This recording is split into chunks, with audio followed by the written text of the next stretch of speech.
Before we get going, I just want to introduce myself. I'm Elizabeth Foster, and I am the founder of Connect Coach.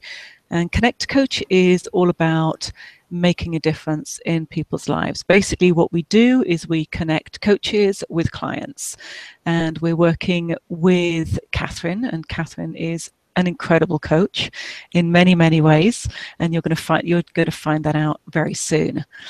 But as far as Connect to Coach is concerned, our aim is really bringing about transformation in people's lives, so that actually they can live happier lives.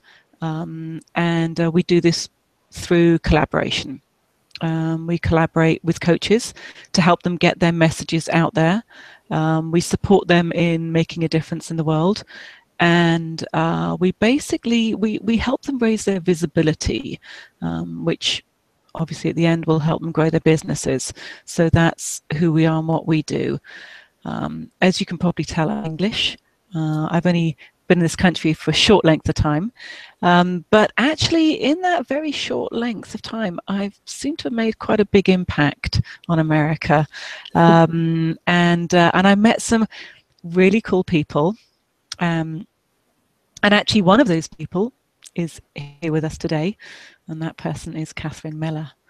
And I remember when I first met Katherine, there was something about her which really, you know, she had a fire in her. There was something about her that was different.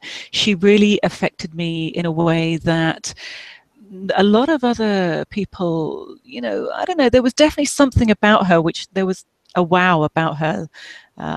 And I immediately knew that one day we would actually be working together and collaborating. And I'm happy to say that that day is here. And today, yeah, so I'll just give you a little bit of background information on Katherine, so that you kind of, for some of you that who don't know her,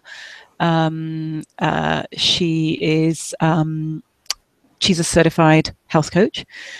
She's our menopause expert, basically, and she's also, which is really cool, she's a master chef, and she's had over 30 years experience in leadership development, in meditation, in yoga, in nutrition, in so many things, and she's a really cool lady. And she has decided to really step in and work with women that are struggling with their menopause. And there's a lot of things that happen when you go through menopause. Some of you, I'm sure, will understand, and that's why you're here. And others of you may not be there yet, but you're wanting to learn. And one of those, in fact, I'm not going to preempt it, so I'm going to let her tell you about what it is. So I'm just going to share the screens now so that Katherine, come say hello. Hey, hi there. Perfect. Great to be here. Welcome. And I want to thank you for taking the time out and for, you know, being with us here today. And actually, and I know you've got so much that you're going to be sharing with us, Katherine. You know, there's a lot of people here that are really interested in finding out about how you can support them through their menopause. But I am curious, what made you decide to actually go into becoming a menopause expert? Well, I think it was my experience with my own sudden awakening going into perimenopause and then menopause. And I was such a health nut, you know, growing up, and then really realizing I wanted to get into alternative life skills, I guess you could call them, you know, and I was really interested in what it meant to be healthy. I had a lot of illness in my family, and a lot of deaths due to cancer and MS and different things. And it just got me curious about what was the cause of these things and how we could possibly cure ourselves or prevent ourselves from ending up with these diseases. And so I was, you know, like you said, doing all these things. I was teaching and studying yoga and meditation, and also whole foods or plant-powered cooking. And I became a chef at a meditation retreat center, I had that job for 14 years. And it was a wonderful job. I mean, you would say it was perfect for someone like me, because I was actually eating wonderful organic food that I was cooking every day. And I was practicing meditation every day, doing yoga almost every day. You know, I was really apparently taking care of myself and doing all the right things. And the interesting thing is around that same time that perimenopause hit, around 48, there was a couple of years there where everything started to slowly kind of disintegrate. I finally hit the wall at 50. And that's why the topic of this webinar is about fatigue, because I literally hit this wall in every way. And I realized that I was taking a lot for granted because I thought I was taking care of myself. So I wasn't getting any sleep. I was in a very high stress job, you know, physically and mentally. This is very hot, of course, being in the kitchen all the time. I wasn't drinking enough. I wasn't sleeping. I was sleeping maybe 4 to 6 hours a night at most for 14 years. And then I wasn't ever taking a holiday. I didn't take a holiday, really. They were all working holidays. I would go places to work. So I was just completely burnt out. And that combined with the perimenopause, I was like having panic attacks, hot flashes, night sweats, heart palpitations. I was having terrible. I'd get up in the morning and feel like I was 100 years old. And, I found out I had fibroids. There was just all these things that were happening that I was like, whoa, wait a second. How could this be happening to me? And so I really had to stop and take stock. And I decided to quit my job, start a new career, get into health coaching. I figured out how to take care of myself, really take care of myself, doing some really basic things that I found out almost nobody, even a health nut like me, was doing. And then I started health coaching, because I'd been giving lots of advice over all those years as a chef to all the people coming to this retreat center. I figured, well, I might as well do that as a profession because I love it. And most of the women that were coming to me were women around the same age that I was, that were also hitting that wall, also going, oh my God, what's happening to me? And it was I found it, even though there's a lot of challenges during that time, it's also a very exciting time. And I find it's a time of incredible transition in women's lives. And I would love it if I could help people get over those challenges so they could actually experience the power of the transition. It's just as powerful as puberty, but it's better because we're so much wiser. We're so much smarter than we were when we were teenagers. So, but a lot of women are missing that transitional opportunity. They're missing the power of it because they're just so suffering so much, and they're just so darn uncomfortable in their own bodies. So that's what's really got me inspired to, to really work with this group of women, which I happen to be a part of. That's so cool. Thank you. Wow. And what a story. And it's interesting, you talk about that transition, and I think you describe it perfectly, that power that you can actually, that you can have within yourself, and how you can actually use this to be a powerful transition time in your life, and you don't have to be a victim of it. I think that's really cool. I'm excited. And it was funny, actually. I mean, I do remember my mother, and she was going through a lot of really, she went through a lot of difficult times when she went through her menopause, and there wasn't that help back then. She used to have very bad migraines. She was, it was not an easy time for anybody, neither her nor us. So I think really to have, that information, beforehand is really valuable. So listen, I'm gonna hand it over to you, because there's a lot of people here and they're asking some questions, and nothing really necessarily about what we're doing right here and now, but I'm going to answer them individually. By the way, anybody that is with us live, if you have any questions, feel free to put them in the in the chat box, and we will get back to you later, and we'll work with that. Okay, so Katherine, I am going to hand over to you. So Okay. you now have presentation. So All right. off you go. And I'm going to mute myself. So I'm going to, but if you don't mind, if there's something that comes up, I'd love just to pop up and, you know, add a question or make a comment or something like that. I'd love to do that. For sure. I'd Thanks. love to have more of a conversation about this. And if you want to share your own experience, or someone has a question that you managed to catch, we'll also get to everyone's questions at the end. So I just want to make sure everybody knows we'll take some time at the end to answer questions, or, you know, Elizabeth can read them, you know, and pick a few out so that we can get to them. The other thing is, for those of you that are just getting on, we mentioned a worksheet at the beginning, and it's the link there in the chat box. I think it's right at the bottom or right at the top, one or the other. But that's the link to a worksheet, and I want this to be a very I want you to participate tonight, because it's one thing to get information. It's another thing to actively use that information and get the results you're looking for. And this worksheet is going to help you do that.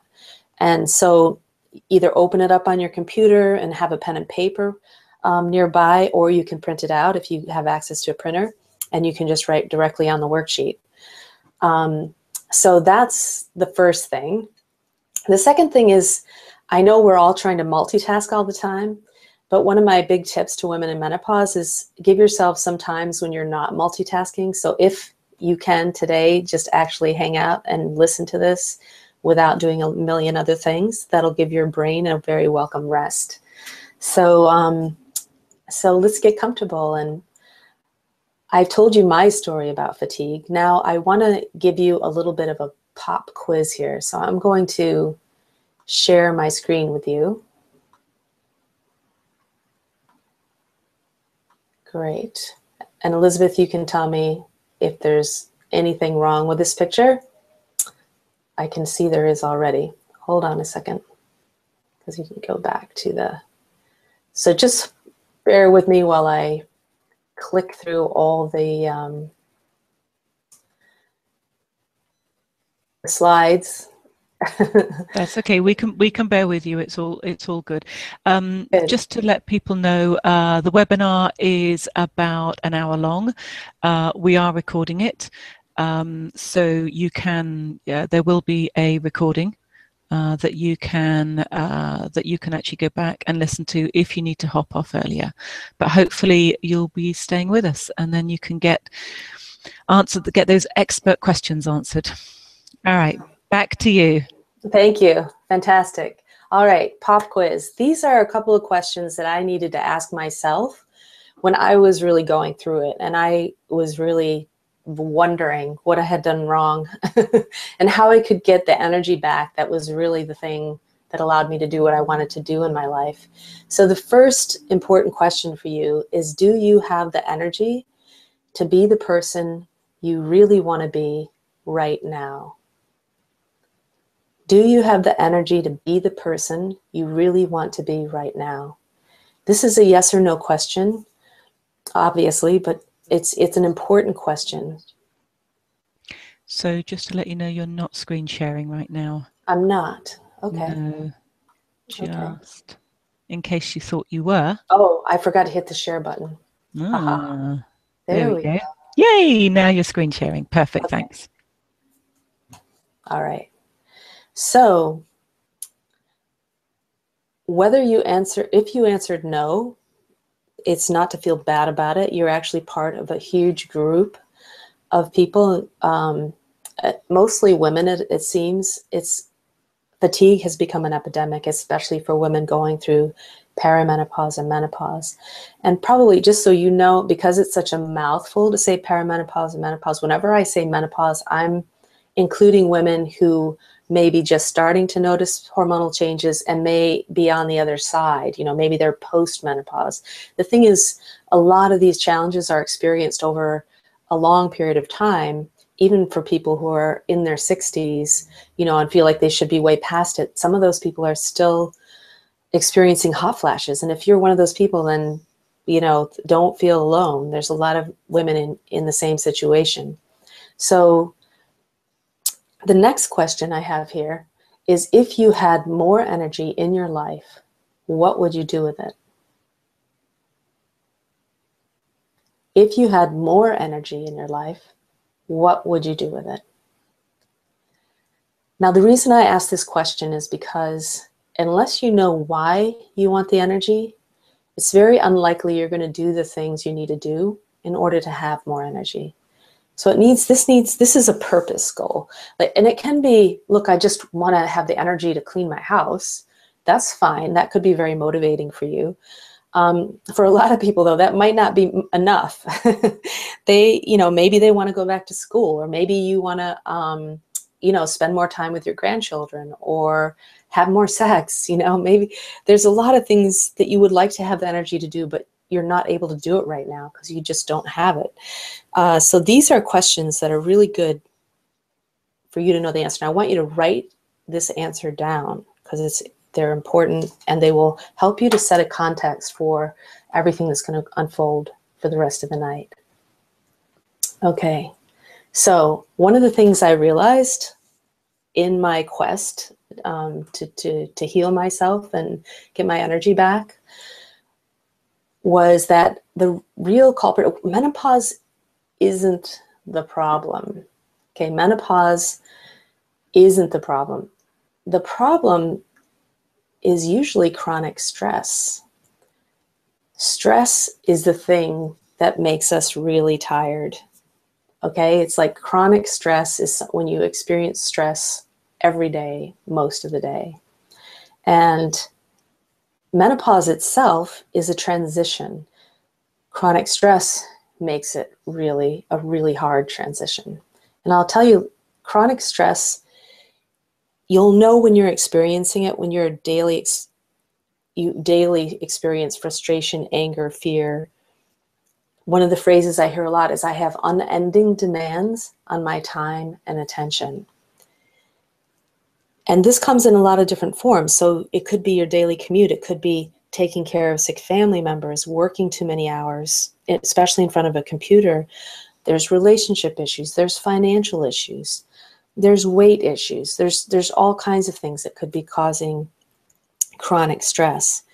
And that depletes us. It actually sucks up our resources. So if you have that feeling of always running on empty and never being able to catch up, that means you're tired, fatigued, but that fatigue is caused by stress.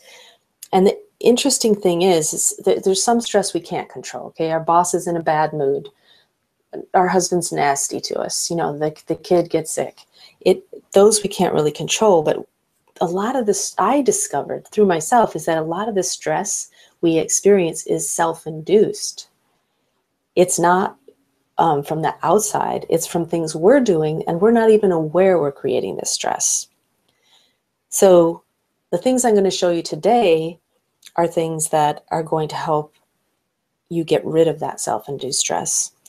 So many studies are showing that women are wired differently than men, as if we didn't know that, right? While men's bodies and brains and hormones adapt more easily to stress, women's don't, and they don't have that same capacity. And so they're, especially in this, our generation, we're doing a lot more. We're juggling a lot more. We're trying to be all things to all people: breadwinners, caretakers, moms, grandmoms. It's just always on. We're always on. So basically, stress, the levels of stress, especially that Americans experience, have long-term health consequences. Fatigue is one of the biggest ones. So three easy steps. I'm going to show you 3 easy steps to end fatigue. And these strategies are going to actually reduce stress. So they're going to reduce the stress you're causing unwittingly, and they're also going to help you manage the stressful situations that you have every day. They're going to help you have more resilience and stamina. So these things, when you do them, they're going to increase your energy exponentially. There may be side effects that I want to tell you about. You may experience a slimmer waistline, a better mood, quicker mind, even better sleep. So you should be careful when you practice these things. Okay, so I'm going to start with the problems first so you understand why I have the solution. So the problem, energy problem number one that I hear the most about is just being sluggish. And I hear this in terms of sluggish metabolism. I'm sure there's a lot of you that can relate to that. You just slow, sluggish digestion. Everything feels like it's moving through molasses. Your brain, the cogs in your brain feel like they've got, like gum stuck in them. On top of that, you can add headaches, constipation, wrinkles, joint issues, high blood pressure. So I'm wondering if you can guess what this is all a symptom of. It's dehydration. So the best way to tackle sluggishness is to hydrate. The most basic way your energy gets depleted is when you're dehydrated. And I want to be really clear here because I'm sure some of you are saying, yeah, I know all about, I'm supposed to drink water. The thing is, if you don't take in enough fluids, your body cannot function properly and everything slows down. If you're experiencing sluggishness, I'd bet $100 that you're dehydrated. So it causes a lot of unnecessary stress on your body and brain, especially because it's actually easy to reverse. I can say that not one woman that has come to me for help has actually been drinking enough water. So, this is what the experts say. You lose 10 cups of water per day. If you're not drinking at least that much, you are dehydrated. There's also a nasty catch-22 for us menopausal ladies.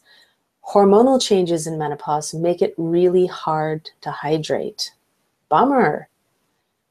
On the other hand, dehydration causes severe menopausal symptoms. Hot flashes, anyone?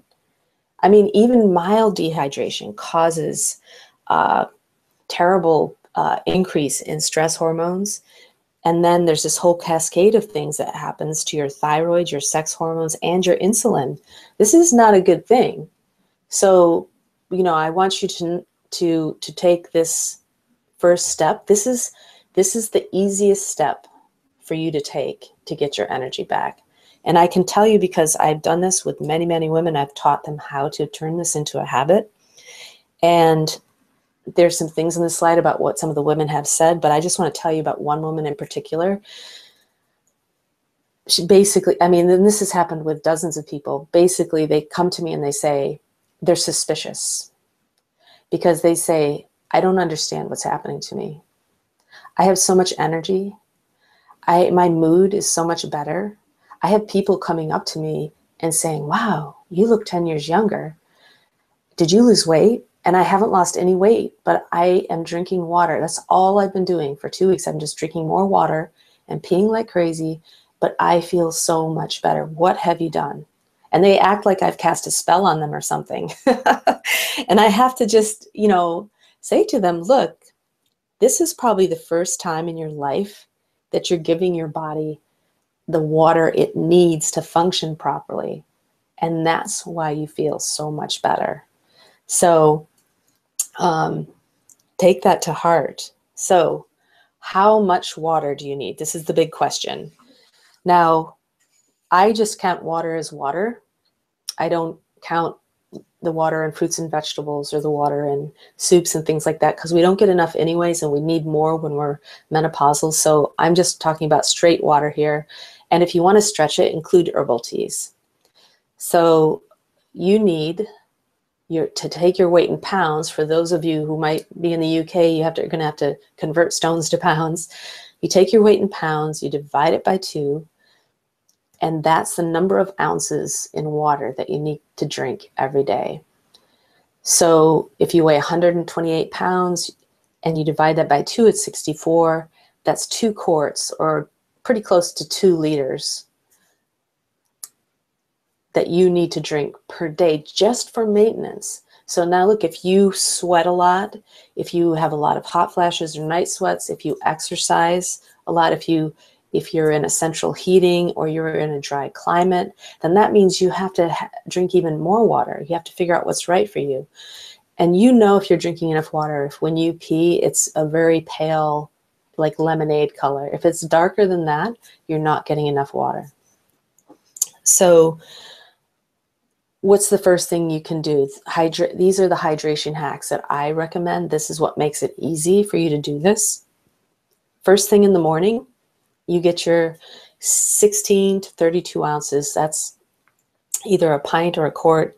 I take a mason jar and I stick it on my bedside stand with some lemon in it. So when I get up in the morning, it's right there. First thing I do is I start swigging on that water. So that's really the easiest thing to start with. And look, if you're not drinking water at all, start with 16 ounces before you have breakfast, 16 ounces after, and then build up. You know, if that's the only thing you do for a week, just do that. I mean, you'll already feel better. Then build up. You don't have to start drinking 2 liters like today. Just start drinking more. In fact, you could just get up right now and go and get yourself a glass of water. That would be a really smart thing to do. Just don't go too far because I don't want you to miss all my tips. Katherine, can I just interrupt you quickly? Yeah. Michelle has been asking about coconut water. And yes. She's like, is it good to drink coconut water? I love coconut water, and it does have calories in it, which water doesn't, but it also has some natural electrolyte power. Unfortunately, the coconut water that really works well as an electrolyte is the fresh coconut water, the unpasteurized stuff. And that's really hard to get everywhere. You can get the stuff that it just sits on a shelf. It doesn't have to be refrigerated. That stuff you can get pretty much almost anywhere now. And but that doesn't work quite as well in terms of electrolyte. So yes, if you need to help yourself get more water into yourself, herbal teas, coconut water, those kinds of things are actually, I find, really helpful for just getting you up to speed. Warm water also is a really good thing to drink, but that's my advice on coconut water. Get the fresh as much as you can, and just rely on the other just for interest's sake. Thanks, Katherine. Yeah, sure. So, okay, so the basic thing is just to build up. Try to get as much of your water in before dinner as you can, because you don't want to be drinking all of a sudden at the end of the day going, I haven't had my 2 liters, and then be up all night peeing. So then the next thing is, for those of you that say, yeah, I'm already drinking enough water, you can make sure to add lemon. Lemon is an incredible detoxifier. It's alkalinizing. It's just incredibly good for you. Apple cider vinegar. Our digestive juices tend to get weaker as we get older. So adding apple cider vinegar up to, from 1 teaspoon up to a couple tablespoons can be really helpful for just digestive strength. And it's got a million different reasons why it's good for you. But you can add that to your water. You can add fresh herbs like thyme or rosemary or mint. I love fresh thyme. When it starts growing in my garden, I'm out there getting sprigs and putting in my water, and I just keep adding more water, and it's just this lovely taste of fresh thyme. And you can put in sliced apples or cucumbers and then eat them when you're done. So those are some ways to make your water more interesting and to add some kind of phytonutrients and detoxing elements to it. Now, back to the electrolyte thing. For some people, you're going to find that you feel like you're a plant that has been watered for ages and the water's just running out the bottom, and all you're doing is running to the bathroom, and you're like, why am I doing this?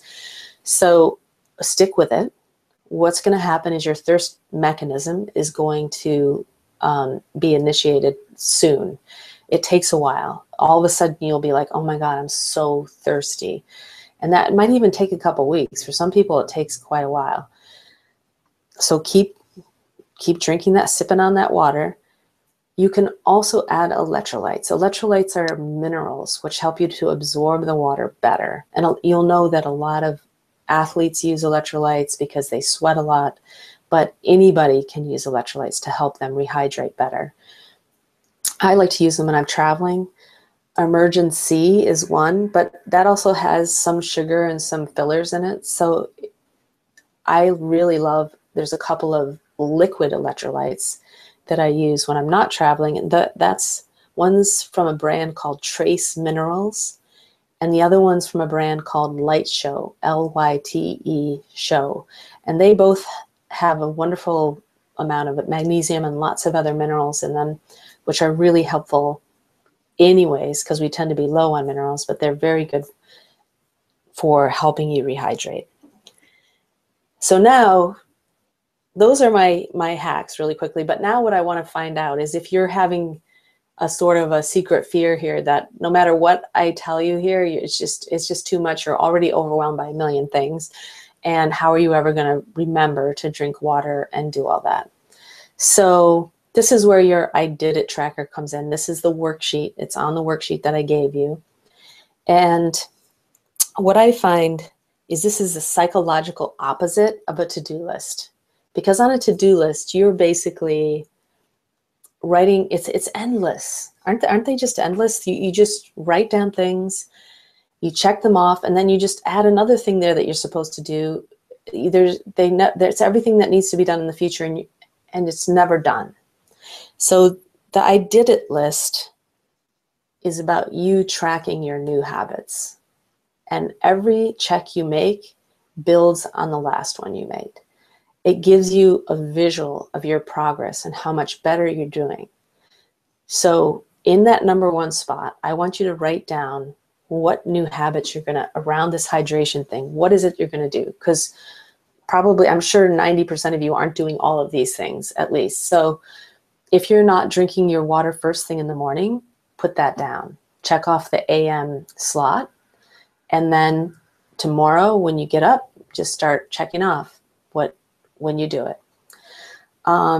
If you're already doing that, then write down adding lemon, adding electrolytes, or maybe you're drinking water in the morning, but you're not drinking any the rest of the day.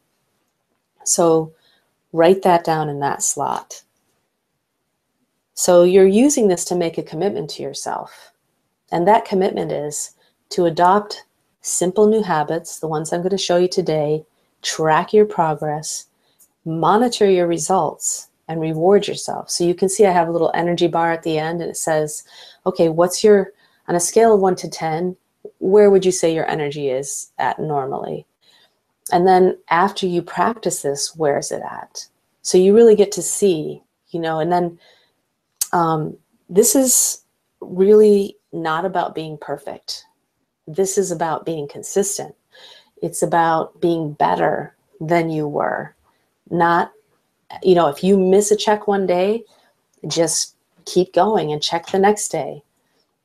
So I think we all know that women especially, we get a little held back by our ideas of having to do it all perfectly. And it can really sabotage our success. So all you want to do is better. If this week you get your morning water in 4 times, next week get it in 5 times. All right. So we'll go on to energy problem number 2. This is the one I call the energy roller coaster. So this is things like crashing and burning, cravings, sugar binges, falling asleep in meetings, being sleepy all day and then lying awake at night. And then there's these side effects like hot flashes and night sweats, a bulging belly, mood swings. So if any of this rings a bell, you're suffering from roller coaster blood sugar levels, and this equals roller coaster energy. So if you go through a cycle of energy bursts and crashes all day long, or if you had that feeling of starting the day already behind, and then no matter how much coffee or energy bars you eat, you just cannot seem to get ahead. So this is a symptom of not eating breakfast. not just not eating breakfast, not eating a high protein breakfast. So if you're either not eating breakfast or you're starting out with a bagel and a pumpkin spice latte, for example, you're getting a ton of carbs in the morning, processed carbs. So the first thing you can do to increase your energy, or the next thing after drinking water, is to eat a high protein breakfast. Now, there's all kind of diets out there, and you're gonna, if you go out and Google this right now, you're gonna find a million articles that say the best way to lose weight is to skip breakfast and fast and do all this other stuff. That may work when you're 20, maybe even when you're 30, but when you're 40 or 50 or 60, that does not work.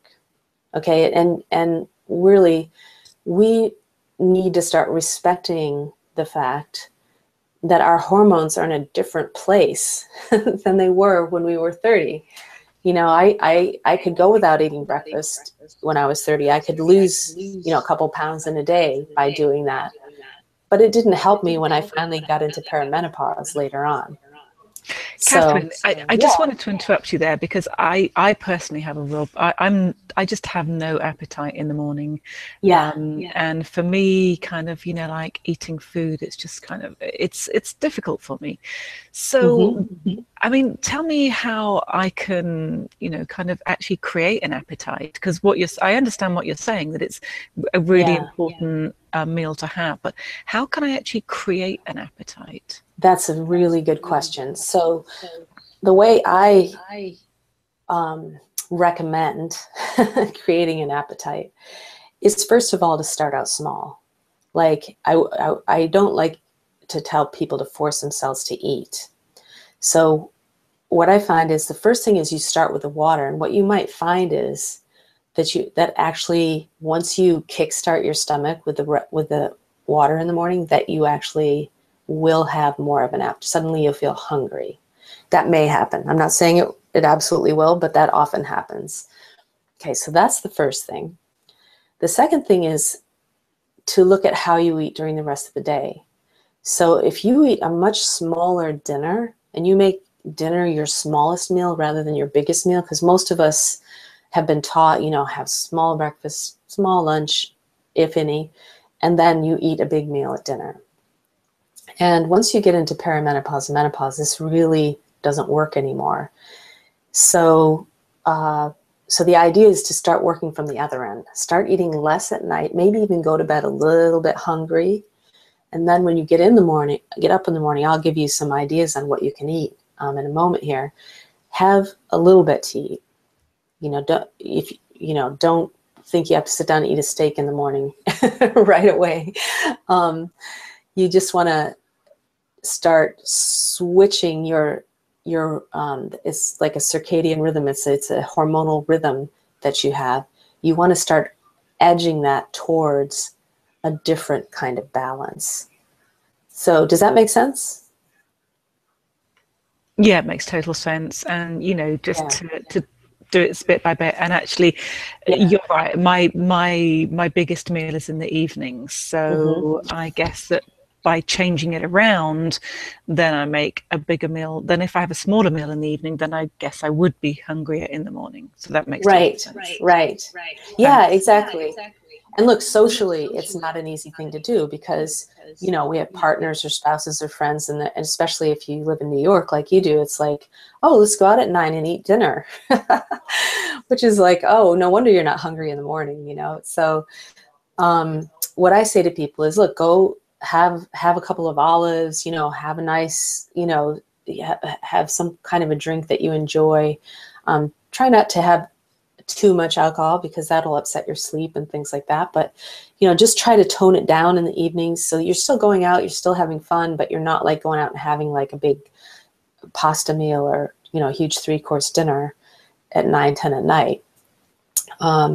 So the thing is, you may have to scale back. You may not be, and you know, participating in the way that you're used to in those social experiences, but you yourself are going to feel so much better and have so much more energy and be so much happier, you know, that it's going to be worth it. Okay. So you can just tell your friends, you know, to go mind their own business if they give you a hard time about it, and stay on course. So, because that's one of the hardest things people say is, look, it's interrupting my social schedule here to eat this way. And I'm just like, okay, well, you're going to have to choose, you know, what's important to you. Do you want to have the energy, or do you want to, you know, feel terrible and be out with your friends eating late, if that makes sense. So, but those are the kind of things I help people with, because they're not easy. They're definitely not easy. Thanks. Yeah, sure. So look, how much protein? I get this question all the time. The ideal for the morning, 15 is the minimum, 30 is like right up there. Not everyone needs that much. But if you eat that within an hour of waking in the morning, you're going to have this all day energy. And of course, you want to support it in other ways with your lunch and dinner. Like I said, small dinner. But for now, all you need to know is if you start your day this way, you're going to make better choices, and you're going to feel better, and you're going to be motivated to keep doing it. So I love what the experts say. I have to read this one anyways, because they said people who ate a high protein breakfast had an 89% reduction in anxiety, 61% increase in cognitive ability. Okay, who doesn't want that, right? And then of course we know that if we skip breakfast, we're cranky, nauseous, low energy, and hot flashes, ladies. This is the other thing that causes hot flashes, is this blood sugar fluctuations. So again, you know, if you're getting these horrible hot flashes in the middle of the day, check and see what you're eating and if you're getting enough protein. So again, I have women that I work with who are basically so surprised by the results, because people who just cannot stop eating sugar suddenly go, oh my God, I didn't even think about sugar today. They passed cookies around the office and I was like, oh, no, it's okay. It was like they didn't even have to use willpower. And, you know, people who have a Coke every day for like the last 20 years suddenly said, wow, I don't need my Coke anymore. So, you know, the best thing though is losing weight without trying. So people that I have put on this schedule, they're like, wow, I haven't even been counting calories. I haven't been trying to eat less, but somehow I'm losing weight. And so this is a great side effect for this. Plus you're going to have more of that energy. So in terms of breakfast hacks, first you need to do the math a little. Like, so 2 eggs is 12 grams. You add a cup of broccoli to that. You've got 15 grams of protein. You have oats in the morning, you know, 13 grams of protein with a couple of tablespoons of seeds. You could have 15 to 16 to, you know, 20 grams of protein there. A cup of cooked beans, 15 to 24 grams, depending on the beans. So huevos, rancheros, you know, 3 ounces of fish, 15 to 30 grams. These are just some, you know, some ideas for you to get. It's some of the shortcuts. Now, this is what I like to give you, is because, okay, you're flipping your schedule on its head. And if you're not used to eating breakfast in the morning, then all of a sudden you have to find another 15 to 20 minutes, or maybe just 5 minutes if you're having a smoothie, but you have to find that time. You have to create that time in your schedule. So here's some shortcuts that work really well. Use a protein powder for shakes or smoothies. I recommend sprouted, because just so much easier to digest. So there's like Vega One. There's one called Food, PHOOD. I mean, they use sprouted quinoa and really high protein grains for a complete protein. And you can usually shake them up by themselves, or you can add them to a smoothie. You can have leftovers for breakfast. So if you cook extra salmon or chicken or a bean stew, whatever you have in the evening, have that in the morning. Just heat it up really quickly, or toss it in a salad, have it with greens. Set up your breakfast the night before. So set up a crock pot of oats, and then just heat that every morning during the week. Set up the smoothie the night before. Don't add the liquid, but then in the morning add the liquid and blend it up, and you're good to go. So those are just some ideas on some shortcuts that you can take. Now I want you to make a commitment to yourself on the tracker, the number 2 space, I want you to write down, if you don't eat breakfast, then you're going to eat breakfast. Maybe it's a 2-stage action. Maybe what you have to write down there is, okay, I'm going to shop for breakfast ingredients. You know, I'm going to buy extra food for dinner so that I can cook more in the evenings and have leftovers. But you want to write that in there. Write down whether, you know, if it's, you're going to set up things the night before, click off the PM thing. So I hope that all makes sense. So this is, I'll give you a second to write that down. Okay, now strategy number 3. In a minute, I'm going to get into strategy number 3. Basically, this is a powerful ninja strategy, and it's used by NBA basketball teams, fire women, and it's really easy to learn. It stops stress in its tracks. And I'm going to show you basically how to go from a big hot mess to calm, cool, and collected using this one strategy.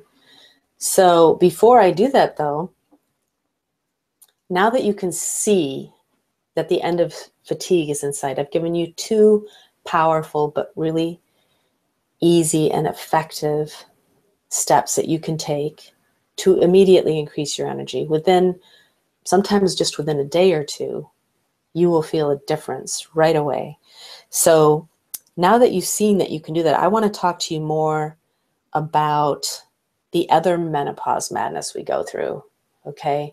It's things like weight gain and hot flashes and night sweats and migraines, insomnia. Actually, getting your energy back is just the beginning. Because once you have your energy, then you can start thinking about these other challenges. You can start thinking about what is it going to take to get your body and brain completely back on track. So we know that fatigue is a symptom of stress, of chronic stress. And we also know that that's what creates this whole menopause madness. Chronic stress just creates this change in our hormones, and it just has this cascade effect. The challenge, again, is knowing where to start. Just like with fatigue, where do you start? I've given you a couple really powerful places to start. Now, where do you start with all these other things? What do you do first? How do you do it? How do you stick with it, especially if you don't have any support? So that's why I created this Menopause Madness Rescue Plan, because there's just too many of us struggling, and we're trying to make changes without knowing what to do or how to do it. And I also realize not everyone can afford to have a personal coach. So I developed this so it'd be like having me in your back pocket. It's many of the steps and strategies that I give to my private coaching clients to help them shift from a place of desperation to confidence and strength. And I call it the Menopause Madness Rescue Plan because when you're in the middle of these hormone changes, on top of all the other responsibilities that you have, it does feel like complete madness. And let me tell you, that's objective. This is not you being crazy, all right? This is not, it doesn't matter what other people say. This is really the experience, as you probably know. So this program is designed to take the madness out of menopause and put the mastery in. I want you to be the master of your own health and energy. So let me just give you an outline of what this entails. So it's over 6 weeks, so you have a chance to really practice the things I'm going to give you. There's 6 modules, 1 each week, and they're all addressing a particular part of your menopause madness, let's say. So the first one is supercharge, and that's all about energy. It includes the 2 things that I've just shared with you, but in more depth. It also includes things around movement and stress reduction and supplements. Like, what are the best supplements to take to get your energy up? Superfoods. And then there's super nourish. So the super nourish part of this is, you know, we're all undernourished, even though we're overfed. And so how do you use what you drink, what you eat, how you move, how you rest, how do you do those things in a way that really super nourishes you. By the time you get to the third module, super chill, we're talking about really de-stressing. You're ready for that by that time. You've done a lot of the foundational stuff, and now you're ready to really let go. And so then lighten your load. This is all about strengthening your digestive system, your immune system, that burden that we sometimes feel like we're carrying extra baggage around. This is around lightening that up. This is where you really start to learn how to let go of the excess that's there. And that'll continue in the Get Lean and Clean module, which is a little mini detox. It's just for that 1 week. It's a food-based detox, and it's very gentle. And that's where you really find that you can let go again of some more weight, if that's what you need. If that's not what you need, what you'll find is you'll just feel much lighter and you'll have even more energy. And finally, the last module is about rest and restore. Besides fatigue, one of the biggest things that when I've surveyed women, one of the biggest complaints I see is not getting a good night's sleep. So all the other modules are building up to this module. And a lot of the things that you've done in the other modules will help you to really go more deeply into getting a good rest. And the reason we need rest is so that we can restore. It's during that time that we really do the most healing. So it's a really important module. So logistically, it's a private membership website loaded with resources. There's live conference calls every week with question and answers, and they're recorded for people who can't make it. There's a private Facebook group, so you can, share with your peers, share your experience, ask questions. I check in every day. There's also easy to use resources like instructional videos, audios, and PDFs, and dozens of tools and techniques. So I won't go through all these because there's a button on the, I think it's on the page that you're looking where the chats are. I can't see it right now. But there's a button you can go to that says Menopause Madness Rescue Plan. And if you want to go there and check out the details, you can go there and take a look at that.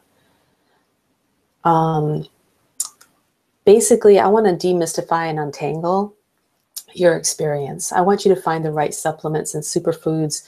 Essential oils are fabulous. There'll be 12 question and answer sessions to support your specific concerns and needs, because everyone's a little different. You'll learn from other women as well. And I tell you, peer support is so important. Just knowing that there's other women out there that are with you and are dealing with the same things, it's incredibly supportive, especially when you don't have that in the rest of your life. And so the program actually starts on the 16th. The access to the private program website will be April 15th.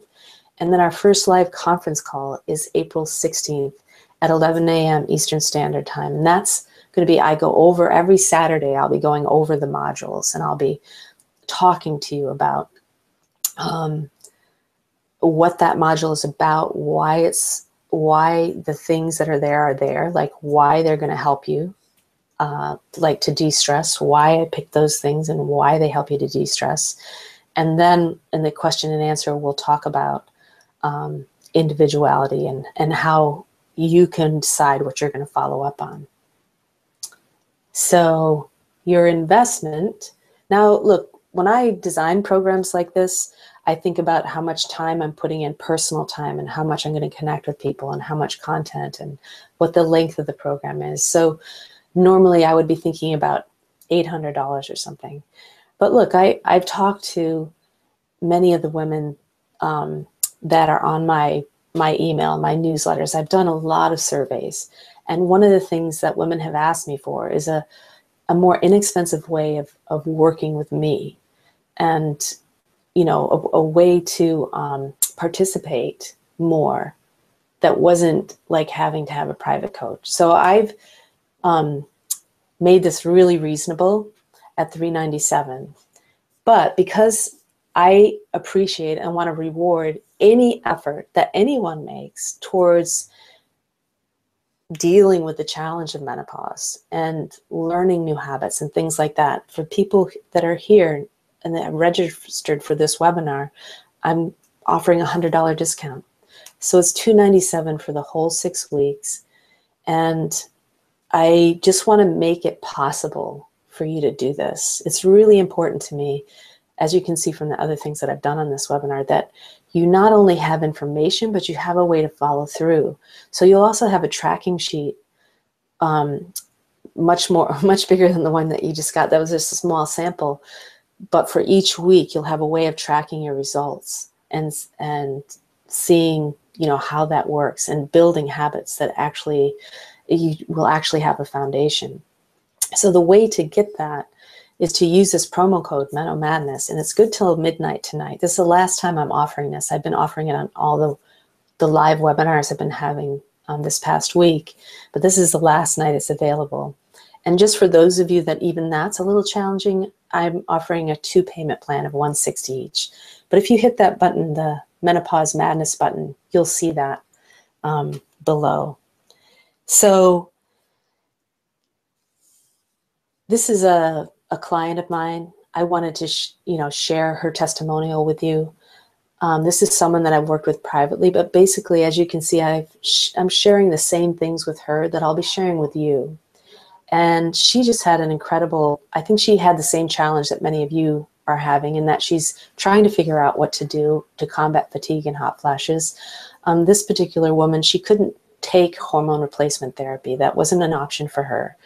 And so she really needed some holistic and natural approaches to deal with some of the issues she was having. And she ended up with this unexpected benefit of literally every aspect of her life she felt was enhanced.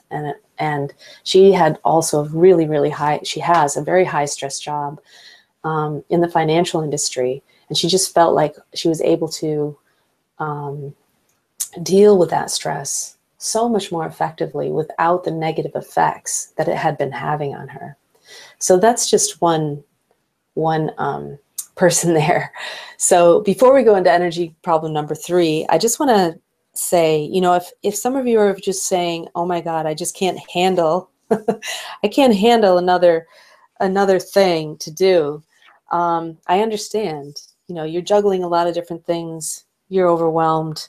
And I just want you to know I have a lot of experience dealing with that and building programs. I have a lot of experience teaching and guiding people step by step. And so this course is designed to reduce that overwhelm. You know, what if you don't have time to do it all? Well, you won't, because I have put so much information into this, but I've put it in such a way it's bite-sized pieces, so you can pick and choose. It's like a buffet. You pick and choose what's the most important thing for you to be doing. And then you can come back to it, because the course is going to be open for 4 months. So that first 6 weeks is going to be live. I'm going to be interacting with you and everything, but then all the information is going to be there, and you can be accessing it for another few months, so that and you can be downloading all the information and all of that too. It's completely yours once you sign up for this. So if you already eat well and exercise, I know I have had people ask that question. Well, eating well and exercising, are you eating the right things? Are you exercising the right way? Because if you're still having a lot of these other challenges and you're eating well and exercising, well, then something's not working. Let's put it that way. I applaud you on your efforts, but let's be honest. Something's missing. So, you know, I think you're going to love this course. Well, actually, let me rephrase. I know you're going to love this course. And I know that your life will actually be different as a result of engaging in a program like this. So obviously I can't tell you all the details in a webinar like this, but I'd love if you hit the button and you just looked at the details online for the Menopause Madness Rescue Plan. And also, I'd love to answer your questions at the end of this. So in the meantime, let's go on to energy problem number 3. This is about panic attacks, anxiety, poor focus, these emotional ups and downs, even things like procrastination and sleeplessness, being so stressed out that you don't even have the energy to think. So these are all symptoms of stress overload. And there's a little picture here. I love it. It says, if not for stress, I'd have no energy at all. And when I was telling you my story, really, I was running on adrenaline. When I was a chef, it was constant adrenaline all the time. I was just, that's where I was getting my energy from. The problem is your body only has so much of that, and at a certain point, it just can't pump that stuff out anymore. So that's when you really get burnt out. So the technique that I'm going to show you is about breathing. And this is a style of breathing. It's called nasal breathing, which you might think would be totally natural, but it's not. Most of us breathe through our mouths a lot. This was taught to me by an Ayurvedic doctor, and he's taught it to firemen, NBA teams, Olympic athletes, as a way of managing stress, like high intensity stress, high pressure situations. It's just as effective for women trying to reduce and cool down their stress response. And it's just one of the breath techniques that I'll be teaching you in the course. This one is from module 3, the super chill module. So basically, it's breathing in and out, which should be simple. You might think that breathing comes naturally. After all, we do it without thinking, but that is actually the issue, is we do it without thinking. So the way you breathe affects your whole nervous system and how you deal or don't deal with stress. So if you imagine driving in your car and you're tootling along and everything's cool, and then someone runs out in front of you or a car pulls out and you have to slam on your brakes. And the first thing that'll happen is a sharp intake of breath. And it's always through your mouth. You will never do that through your nose, because when you breathe through your mouth, it instigates your fight or flight response. That's what you need in that situation. You need that spurt of adrenaline so that you can quickly slam on the brakes and avoid an accident.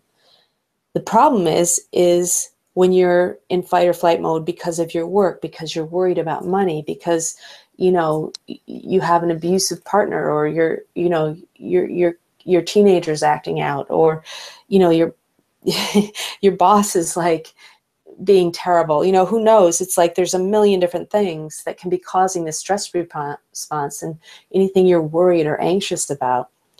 And so these things are all draining you constantly. So breathing is the easiest way. It's like drinking water. We actually can live a lot longer without water than we can without breathing. The problem is we don't really know how to do it correctly. So the experts are really saying that it changes your whole chemistry when you breathe correctly, even if you're already in the middle of a stress response. So in the middle of an argument, in the middle of an intense meeting, in the middle of traffic, you can literally change your stress response from one of fight or flight to one of what's called rest or digest. I won't get into all the science of it right now, but there's a lot of fantastic benefits from this, including better hormonal balance and reduced stress hormones and improved blood circulation to the clitoris. So anybody out there, suffering from low libido, this is a great fix. I mean, it may not fix everything, but it's a good start. So this is where also the women that I've worked with, it's just been amazing. I've had women on anxiety meds who were afraid to go out in public and who weaned themselves and were able to socialize again.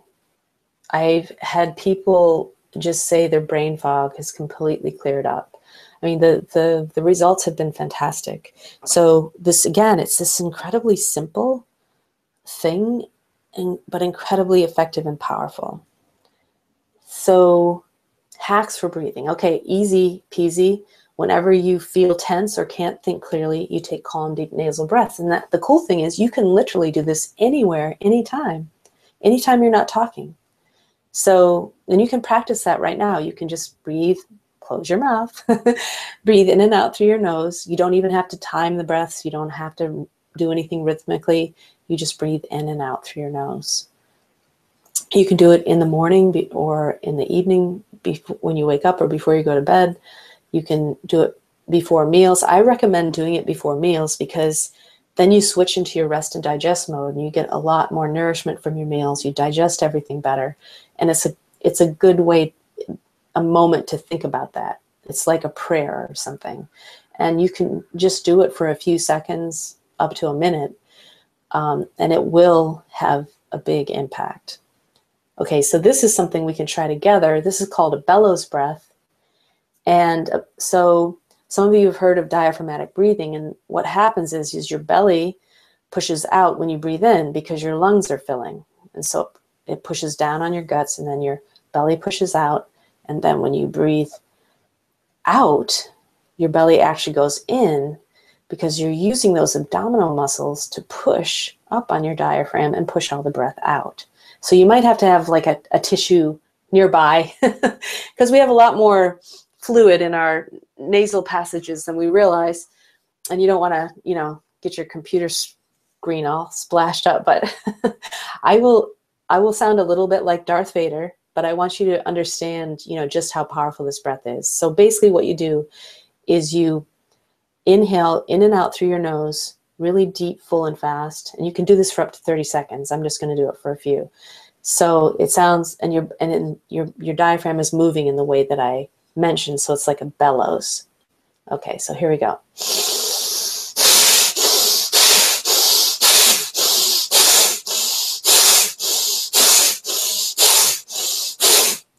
Okay, I hope that was enough of an example to show you how this should be. Now for me, that's like a shot of espresso. I feel like I got an instant shot of espresso in my brain. And it's like my eyesight suddenly got laser sharp. My voice you can tell my voice is even more alive and more clear. It's like everything just, gets heightened and you're just flooding your body with oxygen, which is incredibly powerful. So this is not something you should probably do in a big meeting. Maybe do it before the meeting, maybe in the bathroom when no one's around. But this is an incredibly powerful breathing technique. So I want you to take your I Did It worksheet, and I want you to write down when you're going to practice this. If you're going to practice it with meals, check off AM, day, and PM. If you're going to practice it when you wake up, when you go to sleep, you can check off those times. Keep this I Did It calendar somewhere, like if it's on your kitchen counter, if it's in a notebook you take to work with you, if it's up on your refrigerator, whatever it is that you'll remember it and you can check off either at the beginning or the end of the day. And again, it's not about perfection. It's actually about being consistent.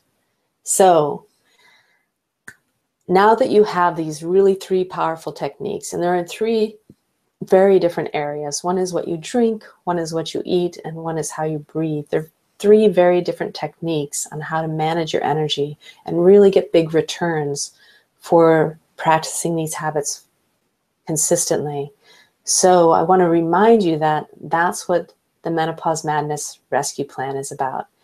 It's about getting your body and brain back. It's about being you again. So if you have any questions about this at all, please put them in the question part of the webinar, and we'll get to them in just a second. And tonight at midnight, this particular discount is going to go away. Right now, don't worry about any of that. It's like, just go to the site. You'll also get an email later on telling you with the links and with all this information, so you don't have to be worried about forgetting any of this. If you're not somewhere you can write it down, don't worry, you'll be getting it. And then you can really look at that page, really see in detail what's involved and what's included in this program, and decide if that's for you. But I personally would love to have you on the program. I can just say, if you're on this webinar, you're someone I'd want to work with, you're someone I want to help reach your goals for health and well-being and for the rest of your life. So I invite you to come and join me. All right, so I'm going to get out of the webinar. All right. Hello, everyone. Here I am again. And Elizabeth will be joining us shortly, I think. Hi. I'm Hello. here. All right, great. So that was fantastic. I loved it. And that bellows breath, I've tried, you taught it to me before and I've been using it and it's just incredibly powerful. So it is, isn't it? I can't imagine doing it for 30 seconds, actually. I have never made it. I think I would be a rocket or something. Yeah, well, there you go. Maybe we should, people should trial it. Okay, so 1 second. There's a couple of questions here. So Rebecca is asking, we can't really go back on the slides, but she's asking about protein examples for breakfast. Yes. Mm-hmm. She wanted to know, so she wanted to know what the examples were. Yeah, please. Okay. So, of course, eggs are one. Not everybody can eat eggs, but eggs are one. A couple eggs is like 12 grams of protein. And what I recommend is adding like a cup of greens of some sort, or broccoli, which will give you another 3 grams of protein. And then you get all those wonderful phytonutrients which are incredible for balancing hormones. So there's one example. Also, you can have oatmeal, and a half cup uncooked is 13 grams of protein, so even more than eggs. And usually I'll add a couple of tablespoons of nuts or seeds of some sort, because that'll boost that up to at least 15 grams. Often I'll just use a protein powder, a sprouted protein powder. And those are usually grains like brown rice or quinoa or amaranth, and they're sprouted so that they're easier to digest. And the protein, the amino acids and all that are much more bioavailable. And you can have them as is, or you can add them to a smoothie with some fruit and some greens. And then also you can have leftover dinner. So things like salmon. I love having like a bowl of chili in the morning, to tell you the truth. I love things like that. Beans, I happen to love beans. Not everybody loves beans, but they're a wonderful food for, there's a lot of resistant starch, which feeds the right bacteria in our bodies. It helps us to feel full and satisfied, so we're not so hungry and craving things later on in the day. So those are some of the examples I would give. Yeah. Great, thanks. Somebody else is also asking that she is sensitive to apples. Therefore, is apple cider vinegar, could it be problematic? Yeah, I imagine it could be. I don't really know exactly. I'd have to know more about the specific allergy, but obviously it's changed when it goes into a vinegar, but I don't know if the same elements would be there. So instead of apple cider vinegar, though, lemon is great. You can also use lemon essential oil, which is really wonderful. It's like very exotic feeling to it. And limes are also very good. And they do a lot of the same things as the apple cider vinegar. So I suppose if she could get an unpasteurized wine vinegar, which is really hard to find, that could do the same thing. You need to get it unpasteurized, basically, for it to really have the good effects. Okay, cool, great, thanks.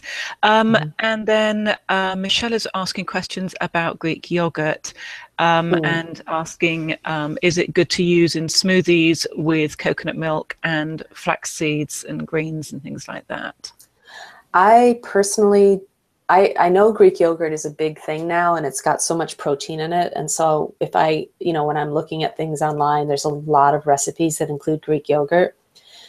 What I've noticed is that for women, dairy, and women in hormonal balance, dairy is a huge culprit in hormonal imbalance. And so I don't actually recommend it.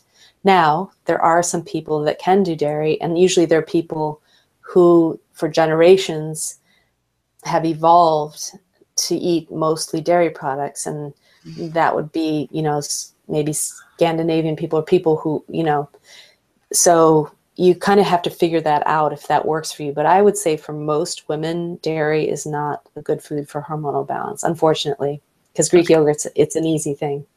All right, thanks. And someone was asking where you get food grade essential oils from, or actually are all essential oils. I think you can actually consume them, can't you? Yes, not all essential oils. And you have to buy from a good source, because some essential oils are extracted using chemicals, and also some essential oils you wouldn't want to take internally, you just want to use them externally. I use doTERRA oils just because I got introduced to them through a speaker I had in my Menopause as a Trip summit, and she was so knowledgeable about using essential oils and stuff for menopause, and I'd been looking into that, and I loved their products so much I tried them. So that's what I use. But no matter who you're ordering from, what you need to look at, it has to say food grade. And if it says that it's food grade, and it's from a good supplier, somebody you can check on and know that they're good, then I would say yes, you can use them. Okay, great, thanks. So we were also asked, when do menopausal symptoms end? And I'm assuming the answer to that is it really depends on the woman, and it depends on, I mean, I do remember, it's always about the mother, and often it's the generational thing. And, often as a daughter, you follow your mother's footsteps when it comes to, I don't know. I mean, is that an old wives' tale? You tell me about that, Katherine. You're the menopause expert. Well, there's always, I mean, it's always good to know what your grandma and your mother, like my husband told me a story actually about this, and I actually met his grandmother. She lived to be like 100, but she was asking all the women in her family when she was in her 90s. She was asking all the women that were in their 40s and 50s, hey, have you gone crazy yet? And and they were all like, well, yeah, it's been happening. And she said, it's okay, it'll pass.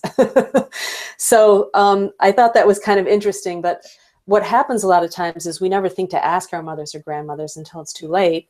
And so we don't really know, because nobody talks about it, or at least that generation to talk about it very much. So yes, there's some studies that show that there is a sort of connection there. What I would say to people is, first of all, you don't want to wait until they go away. You want to take any menopausal symptoms as a message from your body that something's out of balance. So there are other countries where women, they go through menopause. All that happens is their cycles stop. They stop menstruating. That's it. There's no other meaningful, significant experience that they have besides that. So that says something, right? So I would say that if you have any of these symptoms, then you are experiencing some kind of imbalance. Now, for me, I very rarely experience hot flashes, that kind of thing, but I will experience them at night, especially because I like to have a glass of wine. And I notice if I don't have a glass of wine, I don't have a hot flash. If I do have a glass of wine, I'll have a hot flash. That's so boring. I know. So I choose to put up with hot flashes sometimes because I love to have a glass of wine. Now, I know that has to do with blood sugar, and I know that, that is probably causing some stress to my body. I do other things to make up for that. That's my choice, but these are, and I'm 57, so I'm like a year and a half post-menopausal, just to give people an idea. So I know people in their 60s that are still having hot flashes, and I wish they would work with me because I could help them. But, it's everybody's a little bit different. But that's the main thing, though, is sometimes these symptoms will go away, but it's not necessarily for a good reason. It's just maybe because you're now so low in estrogen, or you're so, have gotten burnt out to such a degree and that's not something you want. Okay, so we've got another couple of questions, and then I think we kind of need to knock it on the head, because we're going to be, I'm sure that you will have things that we could talk for hours and hours on this. It's just such a fascinating subject. So just really quickly, so one of the questions was, I was told that hormonal women should stay away from soya as soy as their protein. Is that correct? So this is how I look at soy, because I was vegetarian for many years and I depended a lot on soy products. And what I found is the really processed ones, like all the fake meats, the the different protein bars where it says isolated soy protein. These are really highly processed soy products. Anything with soy oil in it, like the fake margarines, they're fake butters and things like that. These are all kinds of soy that, yes, absolutely avoid them.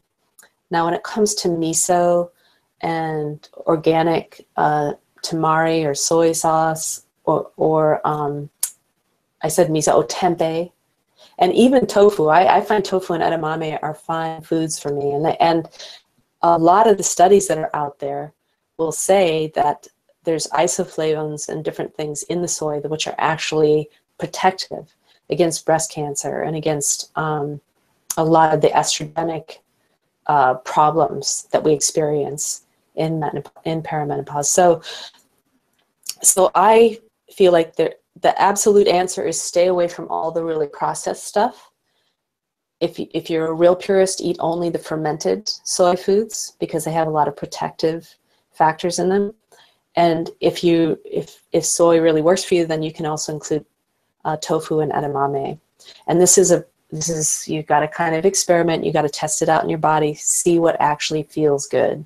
Because it doesn't matter what anyone says, if it doesn't feel good in your body, then it's not good for you. All right, great, thanks. And it seems that the signal is going a little bit at your end, I think. Okay. So we're just going to have one very last question, which is, should you use progesterone cream? Okay. That's a really hard, I'm glad they asked that question. I'm really glad. Mostly because it's a very hard question to answer, and I want everyone to understand why. So my approach is that if you're not eating well, if you're doing some basic lifestyle things that you're not even aware of that are causing you to have hormonal imbalance or increase your stress levels without you even knowing it, and then you're trying to use bioidentical hormones, you may feel some relief, but you're not actually dealing with the reason why you're feeling so badly. And if you don't actually deal with those core reasons, you're going to continue to deplete your resources. You're going to continue to age more quickly than you need to. And you're going to end up with some other problem. Maybe you end up making it through menopause, but then something else is going to happen, because you cannot ignore what your body needs for years and years and years on end without there being some consequence. So I'm not against progesterone cream or bioidentical hormones at all. And if someone's really suffering and that's helping them, yes, I don't personally recommend them because I don't have a lab. I can't test people's hormonal levels.